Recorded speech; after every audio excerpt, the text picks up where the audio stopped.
शादी के घर में छापा मारकर दूल्हा और दुल्हन समेत दीगर अफराद को गिरफ्तार करने वाले 7 पुलिस स्टेशन के SHOs के खिलाफ मुकदमा दर्ज। 25-26 ਗੱਡੀਆਂ ਸਨ, ਸਮਾਨ ਵੀ ਸਾਰਾ ਲੱਦ ਲਿਆ, दूल्हा ਵੀ ਦੁਲਹਨ ਵੀ ਚੁੱਕ ਲਈ, ਮੱਝ ਦੇ ਮਗਰ ਕੱਟਾ ਸੀ ਉਹ ਵੀ ਲੈ ਗਏ। ਮੈਂ ਵੇਖਿਆ ਹੀ ਨਹੀਂ ਆਦੇ ਜੀਆਂ ਨੂੰ। प्रीवियस एनमिटी एक SHO के साथ चल रही है जिसने पहले भी इनके लोगों को मारा था। सोनिया बीबी दसो है कदों पेश आया, किन्ने वजे दा वक्त सी ते किन्नी पुलिस सी ते क्यों उन्होंने छापा मारिया ਤੁਹਾਡੇ ਘਰ? ਇਹ 2 ਤਰੀਕ ਦਾ ਵਾਕਿਆ ਹੈ। ਸਾਡੀ ਸ਼ਾਦੀ ਸੀ, ਰਾਤ ਨੂੰ ਅਸੀਂ ਲੜਕੀ ਸ਼ਾਦੀ ਕਰਕੇ ਲੈ ਗਏ ਸੀ ਆਪਣੇ ਘਰ ਤੇ ਜਦੋਂ ਸਵੇਰ 5:30 ਵਜੇ ਦਾ ਟਾਈਮ ਸੀ ਇਹਨਾਂ ਨੇ ਰੇਟ ਕੀਤਾ, ਨਾਲ ਸ਼ਾਹਜ਼ੋਰ ਡਾਲੇ ਵੀ ਲੈ ਕੇ ਆਏ, ਸਮਾਨ ਵੀ ਇਹਨਾਂ ਨੇ ਸਾਰਾ ਲੱਦ ਲਿਆ, ਦੁਲਹਨ ਵੀ ਚੁੱਕ ਲਈ, ਸਾਰੇ ਜਿਹੜੇ ਮਹਿਮਾਨ ਸਾਡੇ ਆਏ ਸਨ ਸਾਰੇ ਇਹਨਾਂ ਨੇ ਗ੍ਰਿਫਤਾਰ ਕਰਕੇ ਲੈ ਗਏ ਨੇ ਫੜ ਕੇ। ਸਾਰੀ ਜਿਹੜੀ ਮੇਲ ਆਈ ਹੋਈ ਸੀ ਔਰਤਾਂ ਦੀਆਂ ਖੁਦ ਤਲਾਸ਼ੀਆਂ ਕਰਦਾ ਰਿਹਾ ਮਾਰ ਇਸਮਾਈਲ।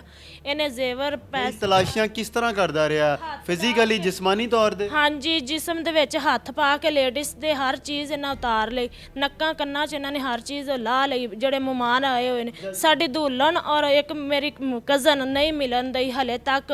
ਕਿੱਥੇ ਨੇ ਉਹ ਇਹਨਾਂ ਪੁਲਿਸ ਵਾਲਿਆਂ ਦੇ ਕੋਲ ਨੇ। ਲੋਕੀ ਸਾਨੂੰ ਤਾਨੇ ਮਿਹਨੇ ਮਾਰਦਾ ਕਿ ਇਹਨਾਂ ਨੇ ਤੁਹਾਡੀਆਂ ਔਰਤਾਂ ਕਿੱਥੇ ਰੱਖੀਆਂ ਨੇ, ਇੰਨੀ ਦੇਰ ਹੋ ਗਈ ਸਾਨੂੰ ਕੁਝ ਪਤਾ ਨਹੀਂ। 2 ਤਰੀਕ ਦੀਆਂ ਸਾਡੀਆਂ 2 ਦੁੱਲਾ ਕਿੱਥੇ ਹੈਗਾ? ਦੁੱਲਾ ਵੀ ਇਹਨਾਂ ਪੁਲਿਸ ਵਾਲਿਆਂ ਦੇ ਕੋਲ ਨੇ, ਦੁੱਲਾ ਸਾਰੇ ਬੰਦੇ ਹੀ ਇਹਨਾਂ ਦੇ ਕੋਲ ਨੇ। ਕਿੰਨੇ ਟੋਟਲ ਲੋਕ ਹੈਗੇ ਨੇ ਜਿਹੜੇ ਪੁਲਿਸ ਦੇ ਕੋਲ ਹੈਗੇ ਨੇ ਤੇ ਜਿਨ੍ਹਾਂ ਦਾ ਨਹੀਂ ਪਤਾ ਚੱਲ ਰਿਹਾ ਉਹ ਕਿੰਨੇ ਲੋਕ ਹੈਗੇ ਨੇ? 2 ਬੱਚੀਆਂ ਦਾ ਨਹੀਂ ਪਤਾ ਚੱਲ ਰਿਹਾ। ਇੱਕ ਬੱਚੀ ਤੇ ਇਹਨਾਂ ਨੇ ਚਰਸ ਪਾ ਕੇ ਜੇਲ੍ਹ ਭੇਜ ਦਿੱਤੀ ਜਦੋਂ ਅਸੀਂ ਰੇਟ ਕੀਤੀ। ਕਿੰਨੀ ਉਮਰ ਹੈ ਉਹ ਬੱਚੀ ਦੀ?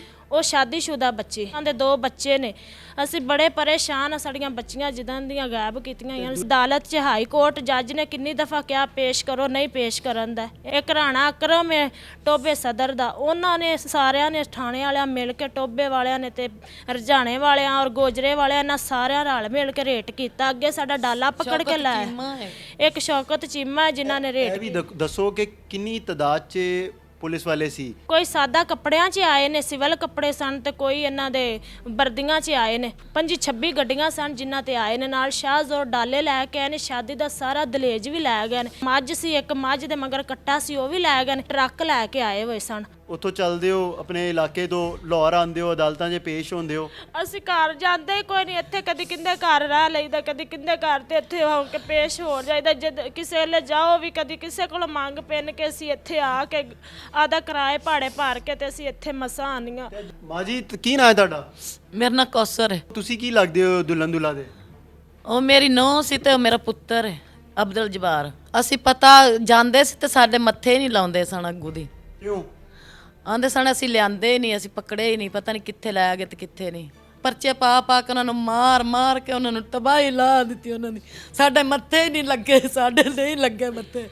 ਮੈਂ ਵੇਖਿਆ ਹੀ ਨਹੀਂ ਆਦੇ ਜੀਆਂ ਨੂੰ ਵੀ ਮੇਰੇ ਜੀ ਕਿੱਥੇ ਨੇ ਤੇ ਕਿੱਥੇ ਨਹੀਂ। ਸ਼ਰੀਫ ਮੇਰੇ ਬੰਦੇ ਨੇ, ਨਾ ਕੋਈ ਪਰਚਾ ਨਾ ਲਾਣੀ, ਕਾਟ ਵੀ ਚੁੱਕ ਕੇ ਲੈ ਗਏ ਨੇ ਉਹਨਾਂ ਨੇ। ਉਹ ਆਂਦੀਆਂ ਨੇ ਉਹਨਾਂ ਨੂੰ ਨੰਗਿਆ ਕਰ ਕਰਕੇ ਮਾਰਿਆ, ਉਹਨਾਂ ਨੂੰ ਟਾਂਗ ਕੇ ਮਾਰਿਆ, ਬੇਗਨਾਹਾਂ ਨੂੰ ਇਹਨਾਂ ਨੇ ਮਾਰਿਆ ਪੁਲਿਸ ਵਾਲਿਆਂ ਨੇ। ਜਿਹੜਾ ਰਾਣਾ ਅਕਰਮ ਹੈ ਉਹ ਡਾਲਾ ਹੀ ਨਹੀਂ ਮੇਰੇ ਭਰਾ ਦਾ ਦਿੰਦਾ, ਵਿਚਾਰੇ ਗਰੀਬ ਦਾ। ਉਹ ਉਹਦੀ ਰੋਜੀ ਹੈ, ਉਹ ਦਮੇ ਦਾ ਮਰੀਜ਼ ਸੀ ਮੇਰਾ ਭਰਾ, ਬਲੱਡ ਦਾ। ਉਹਦੇ ਕੋਲ ਹੋਰ ਦਿਹਾੜੀ ਦੱਪਾ ਨਹੀਂ ਆਉਂਦਾ, ਡਿਲੀਵਰੀ ਸਵਾ 10 ਲੱਖ ਮੰਗਦੇ ਨੇ, ਆਂਦੇ ਨੇ ਤਾਂ ਅਸੀਂ ਡਾਲਾ ਦੇਵਾਂਗੇ। नाजरीन, ये मुतासरा ख़ानदान है, आपने इनकी गुफ्तगू सुनी। अब बात करते हैं advocate high court Adnan Farooq से। अदनान साहब ये बताइएगा, मुतासरा फैमिली है, उसके साथ जो भी वाक़या पेश आया, अब उन्होंने आपसे रजू किया और आप सारा केस देख रहे हैं, तो अभी तक केस कहाँ पहुँचा है? कहाँ इनके जो लोग हैं जिसमें ख़वातीन और मर्द भी शामिल हैं, तो अभी तक कुछ पुलिस ने बताया अदालत को? क्या उन्होंने अपना जवाब जमा कराया? इस सिलसिला में जब ये मेरे पास पहुंचे तो ये दे पीपल वर वीपिंग और इनकी जो हालत थी मिजरेबल, उसको देखते हुए फौरी तौर पे हाई कोर्ट में हमने एक रिट फाइल की और उसमें जितने हमारे बंदे साहिवाल की पुलिस ने उठाए हुए थे उन तमाम लोगों को हमने पार्टी बनाया। उसमें टोबा टेक्सिंग के कुछ SHOs थे, साहिवाल के जो डिस्ट्रिक्ट है उसकी कुछ पुलिस और उनके मुतलका थानों के SHOs थे। और कोर्ट को हमने रिक्वेस्ट की कि हमारे जो अफराद हैं वो गैर कानूनी हिरासत में हैं और पुलिस उन पर तशद्दुद कर रही है, जिसके ऊपर एक speaking order honourable high court justice Tariq Saleem Sheikh साहब ने पास किया। उसके ऊपर 14 बंदों को उन्होंने मुख्तलिफ पर्चों में मुलविस करके तो उन्होंने अदालत में प्रोड्यूस कर दिया। उनके प्रोड्यूस करने के बाद एक लेडी और 13 अफराद थे। उस लेडी के ऊपर उन्होंने नारकोटिक्स के CNSA के तहत एक मंशियात का पर्चा दर्ज कर दिया, बाकियों को डिकॉइटी में इन्वॉल्व कर दिया। लेकिन ये सफिशेंट नहीं था, हमने कोर्ट को 2 तरह की रिक्वेस्ट की। एक हमने कोर्ट को कहा कि इनके पहले भी अफराद को, क्योंकि इनकी एक गरज प्रीवियस एनमिटी एक एसएचओ के साथ चल रही है जिसने पहले भी पुलिस मुकाबलों में, पुलिस एनकाउंटर में इनके लोगों को मारा था, तो हमें वही इस वक्त जहां से ये लोग उठाए गए, इनके अफराद उठाए गए, उसके मुतलका थाने में इस वक्त वही एसएचओ लगा है और हमें खदशा है कि वो उनको भी पुलिस मुकाबले पे मारेगा। उसके ऊपर हाई कोर्ट ने डीपीओ साहिवाल को तलब कर लिया, वहाँ की बाकी पुलिस अफसरान को तलब कर लिया, उनसे एफिडेविट मांग लिए और ये कहा कि बंदे जो आपने उठाए आप एफिडेविट दें कि आप इनको सिक्योरिटी प्रोवाइड करेंगे और किसी किस्म का कोई पुलिस मुकाबला नहीं होगा, जो फिर उन्होंने वहाँ पे जमा करवाए।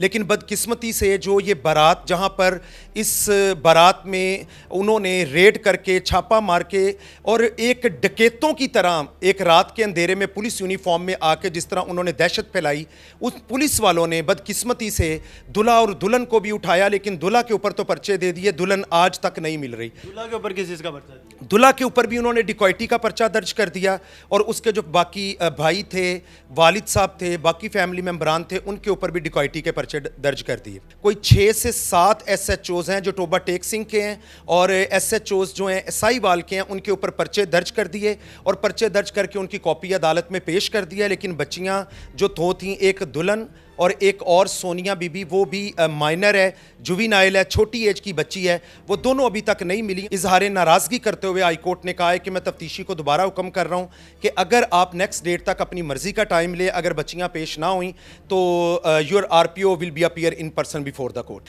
और उसके अलावा बदकिस्मती ये जो हमने कोर्ट को असिस्ट किया, उसमें हमने बताया कि इस बर्बरियत में इन्होंने गायें भैंसें नहीं छोड़ी, जो मेहमान घर में आके ठहरे हुए थे, क्योंकि नेक्स्ट डे वलीमा का फंक्शन था, उनके कानों तक से झुमके तक छीन लिए इन्होंने, तमाम डावरी आर्टिकल सामान जहेज उठा के ले गए और बदकिस्मती के साथ उसके बाद जितने अफराद थे वो उनको उठाया, औरतों को भी उठा के ले गए। और सिवाय ये जो 3 पटिशनर जो मेरे पास इस वक्त मौजूद हैं, इनके अलावा इनके तमाम जो मेल अफराद हैं वो अभी तक पुलिस की कस्टडी में हैं और 2 औरतें अभी तक नहीं मिल रही हैं।